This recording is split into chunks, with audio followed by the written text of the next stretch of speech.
But it is too late, for this is the day that a Superman died. And welcome to our very special mini pod. Yes, it is the 30th anniversary. I did not buy the 30th anniversary special, didn't want to, didn't need to. Uh, I'm glad that they did a tribute, but I don't need a tribute. I was there. And actually, I wasn't actually there. So I'm going to explain how the death of Superman got me into collecting comic books for many years, and how the old age wore out, just won over and said, I don't need all that stuff. Because somewhere between not caring about comic books like Joey Diaz, right?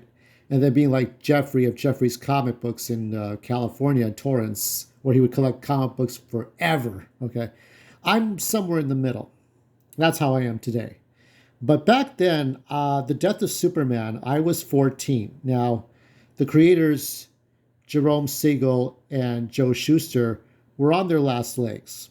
They were going to, Joe Shuster would pass away shortly after the death of Superman, and Jerry Siegel, and I do believe he signed like 500 copies of Superman number 82, The Return of Superman, with the mullet. And I can recall this. And so I think it was expensive too. It was a couple $100 for that. And he died not too long afterwards. I think he died in 96. I'm not sure.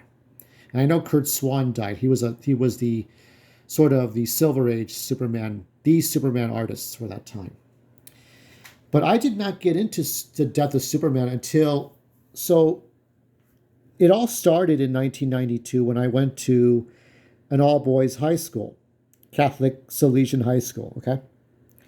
And to make up for the $2,000 for tuition a semester, my parents had to work and get extra money going to the swap meets, and I had to go because that was my first job. And it's where APU, Azusa Pacific University, is now. They have the site of the swap meet, which was a drive-in movie theater, is still there. The big wall is gone, so they can't project movies anymore. That was stupid of them. They could have made money off of students going to see the latest movies. They could have figured out something. But they decided to try to smash everything up, and you got to get the city's permission. Anyway, the drive-in movie theater was the site where we would have the swap meets every Sunday. And I would work from, I've told this story before about girls, but from 9 in the morning, no, I would get up at 3 in the morning, and we would leave the house by about 4 o'clock, get to Azusa from East Los Angeles at 5, and set up tarp and everything, tent poles, or metal poles actually, and we would sell all kinds of crap, all kinds of stuff, pottery, ceramics, glass, clothes, toys, just a little bit of everything. We're like a department store, okay? And we did this from 6 o'clock to 2 in the afternoon. And days it would be unforgivingly hot. When I worked at Universal, I fondly remember those days, and then unfondly because it was tough shit. I did that from 92 through 96. Now, I saw a guy who would sell like baseball cards, baseball, sports memorabilia, and he had this sort of plaque. And sometimes you make a plaque up. It's not an official Superman DC Comics plaque. It was more like a sort of custom made where it would say, "Here lies Earth's greatest hero." This was on the collector's. I have it somewhere. All the actual comic books for this arc, I do have it somewhere. So I don't just have this book. I have the actual comic books. But he had this sort of like Superman looking down the city. This is from the Death of Superman trading cards by Skybox. Fleer, Fleer Skybox. And it had the comic book, it had the plaque saying, "Here lies Earth's greatest hero." And that's when I was like, something snapped in my head, like Superman died. So I should figure out what the hell happened. I saw something like this at a drugstore, but then I had to start collecting the issues. And the Death of Superman was like $20 at that time. I don't know. It's probably not worth much now. Maybe worth at most $50 because it was a monumental story. Kind of like when Jason Todd got killed and Robin and Barry Allen dying, and it's like just a moment, like a pivotal moment, the death of Captain Marvel, such like that. Uh, and I got into collecting a lot of things, and one of the first things this was the first time I bought comics. Now, the first comic book, Superman comic book I ever saw was with the John Burns run of Superman in the 80s, and it was a Silver Banshee attempts to kill Superman, and Superman disguised himself as Batman, and it was a weird story, but that's the way it was. And I didn't see comic books for a long time. I saw the 80s, Grey Hulk, and all that stuff. But it wasn't until the death of Superman that I ever started collecting comic books on a regular basis. And this is the collector's edition of 500, which introduced John Henry Irons, introduced Connor Kent, which is the Superboy of Titans. And I don't know what the green issue is, but I do have the other ones. And that was like when I went, and let me tell you, the death of Superman was such a big pivotal thing that comic book stores would literally open up because of this. Okay, we had the comic book like blowout, the rise in the 90s, and then the comic book crash. It was like just roller coaster. Okay, it was a big cock deal. To be a kid in the 90s in a comic book store, that was a big fucking deal. So there was Frank's Comic Castle, where there's an insurance company or life insurance company on the corner of Atlantic and Cesar Chavez, formerly Brooklyn Avenue. And I would see the green cover with the Superman. This was the Eradicator. It was not Superman coming back. It was like the last son of Krypton came back. It was the green issue. Then this one, which was John Henry Irons, his first full appearance in the suit. And I never saw the White Rabbit ever again. I thought there was this whole ghetto look. I thought Simonson, Bogdanov, they really did a great job. So what it was they had Superman issues every week, and even Batman to a point. They had, so for Superman, you had Action Comics, the Man of Steel. This is the Cyborg Superman, first appearance. And then Connor Kent. So the Adventures of Superman, Man of Steel, and Action Comics every fucking week, okay? There were like maybe 4 bye weeks in which nothing came out. So 48 weeks a year for many years. And I would get these issues. For Batman, it was Detective Comics, Batman, Shadow of the Bat, and Legends of the Dark Knight. And then there would be a 5th issue. It wasn't until 95 they had Superman, the Man of Tomorrow, but Superman returned long before. Lex Luthor, who was his own son, he talked like this, Mike. He was Australian. And he talked like this, and then he lost his hair. There was a whole clone saga, not to be confused with Spider-Man's Maximum Clonage, but that was like 5 issues. So Man of Tomorrow was like quarterly, and they had Batman Chronicles quarterly.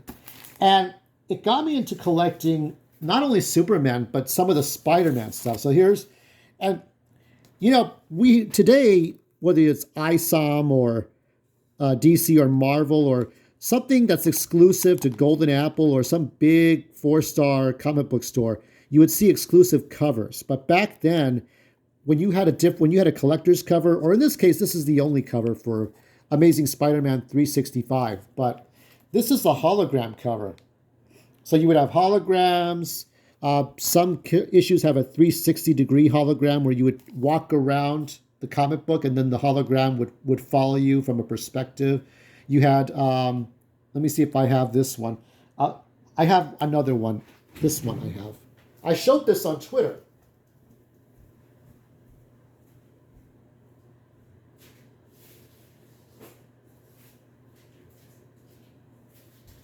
When Mr. Chris Wong, Mr. Ping Pong Flicks, was talking about Superman versus Lobo and Jason Momoa, I talked about this gem. This is the color forms. This is Superman, and it's a color form sticker.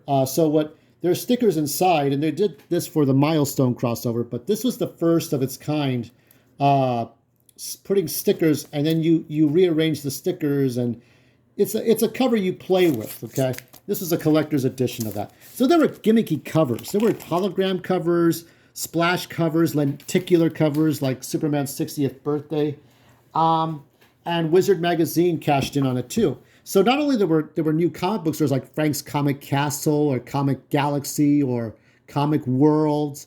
There were all kinds of comic book stores, and then when they stopped spending properly on getting the latest issues that mattered, then comic book stores were dying off, and that was before 2000.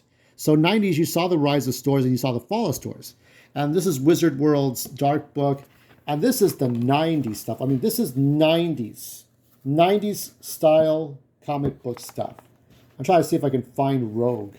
I don't think I'm going to find Rogue. Rogue was like the models. Look at this. Look at this stuff right here. This is 90s stuff. This is 90s comic books. This is just basically a book about villains. Here's Lex Luthor. That's before he would lose his hair.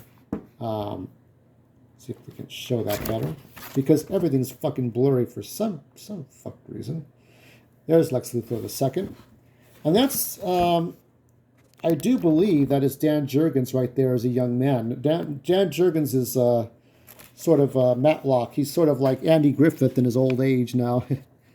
He's that. Look at this stuff. I can't find Rogue, but Rogue looked amazing in one of these. That's when the girls like Lady Death. Okay, Lady Death, the '90s Vampirella.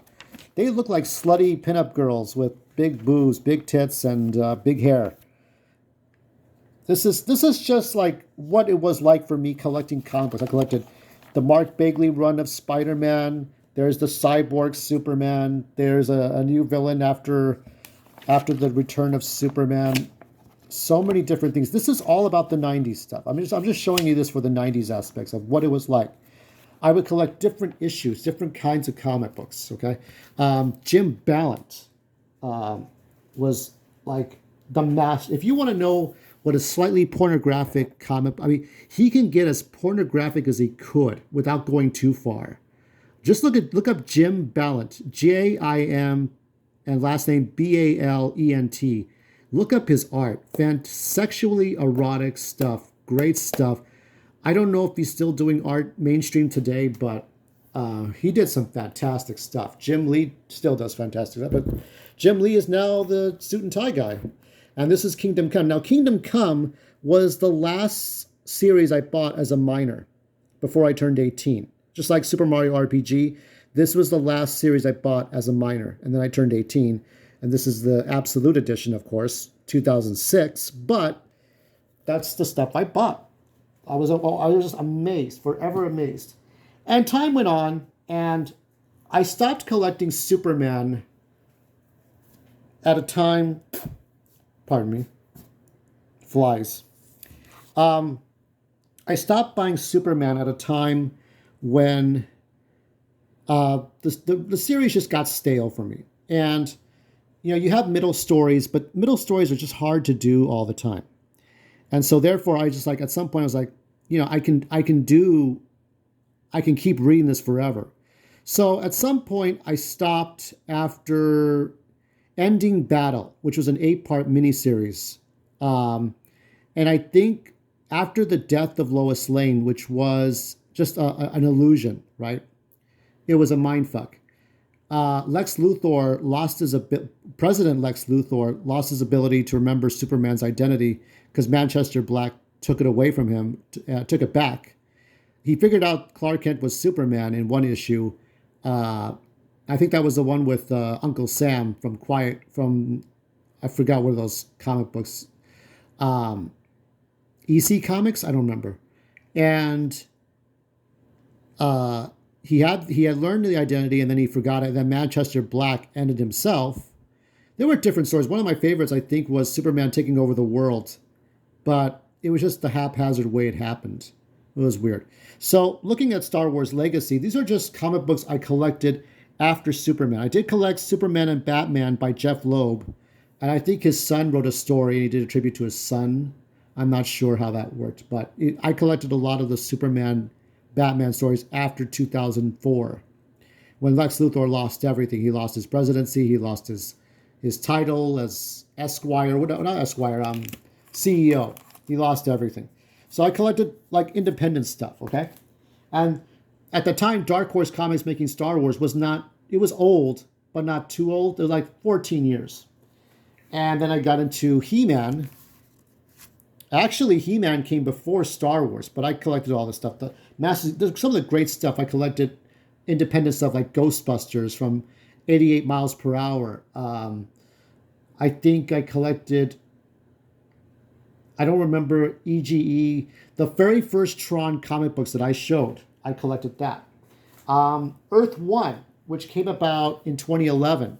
And that was at a time when they did the New 52 stuff, the Crisis stuff. I got this one. I reviewed this. I collected comic books for years. But at some point, I got slowly bored. Now, everybody remembers, this is the last Sonic comic book I reviewed. Right here. And some of the last ones I'll show you. Echolands, the Vertigo comic. This was very good. I like that there was music that they put in here. I'll show you a little bit of the art once more. Beautiful stuff. I mean, very different stuff. Great stuff. Graphic art. Beautiful designs. And I have all 6 issues were hard to find. You had to really go and get them. Or else have to go on Amazon or eBay. And here's Spider-Punk, and they announced the voice actor for Spider-Punk for the new cartoon coming out soon. The new Into the Spider-Verse, Into this Megaverse. I don't know what it's called. So that's that one. So let's go rewind back to the 30th anniversary. It was shocking that somebody as great as Superman could die. But after, Captain Marvel died, and Jason Todd died, and Barry Allen died. But I never thought a character could actually die. Now, in real life, my brother had passed away due to AIDS, virus, and pneumonia. And that was like the first step in realizing that as young as you can be, you can still die. When you die, you don't get any more stuff and you can't take it with you. It's what you have to appreciate what you have, right?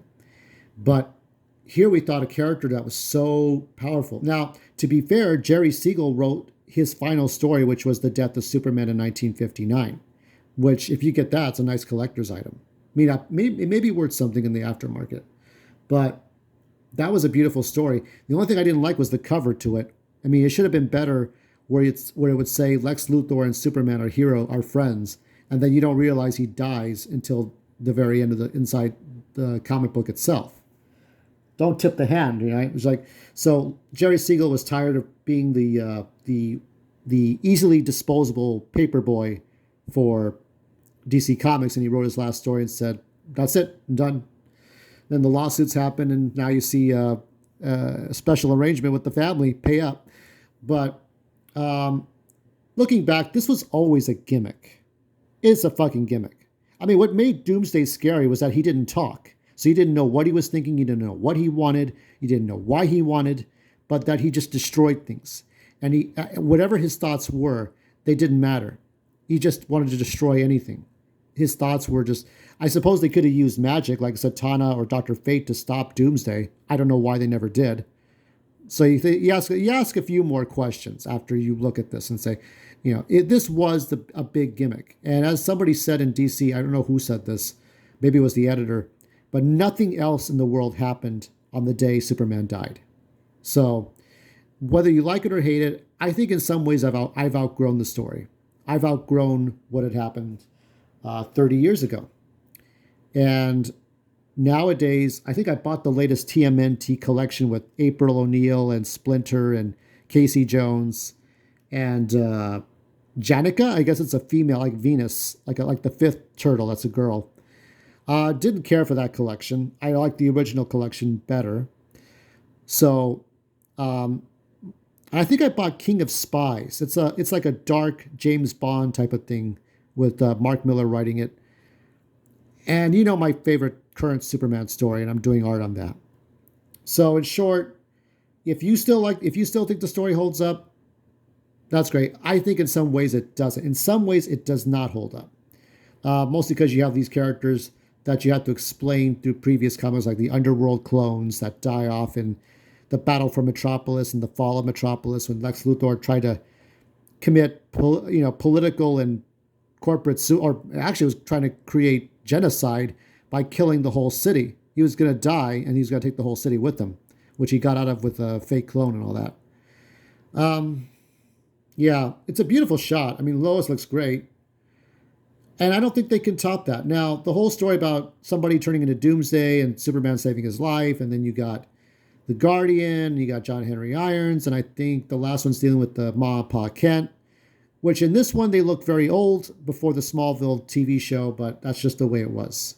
When you see them in Lois and Clark New Adventures, they look like old people, but now I'm just rambling on.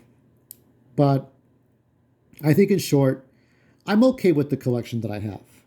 And it's going to take a lot for me to go and buy something else. It really is going to take a lot than the death of a character. I bought the death of Ultimate Spider-Man, and I never looked back at it, which was a regret because I could have bought the first appearance of Miles Morales, but that was all right. Other characters have died. Wonder Woman died in a hospital. Aquaman died, I'm not sure exactly how. Batman died by Darkseid's Omega beams. Grant Morrison made that happen twice. I don't think Nightwing's ever died. Harley Quinn has not died. You know that's coming. I'm telling you, Harley Quinn will fucking die. She'll come back, but she'll fucking die. Okay? That's just how it is. They got to figure out who hasn't died yet, and they'll drag that on. The death of Harley Quinn in a 6-month spanning series, multiple issues. Got to get those issues, I know how these things work. Now it's all digital. Or not all digital, but it's digital first and then paper second. Things have changed a lot. I no longer go to the comic book shop. The guy there's a piece of shit, but that's a whole other issue. Anyway, I've got not much more to say. I'm happy with what I've collected. And if I had to do it all over again, I probably would not collect as much. But I'm glad I had the experience I did. I can't talk about the latest stuff because I don't know much about it. I'm sure your favorite YouTuber has the latest information about the latest characters. But I just did not feel like buying the 30th special. It wasn't, I just personally, I do not need it. I have lived through that time. This was a tribute, and that's all it was. So where do we go from here? We'll find out some other day. Truth, justice, and the American way.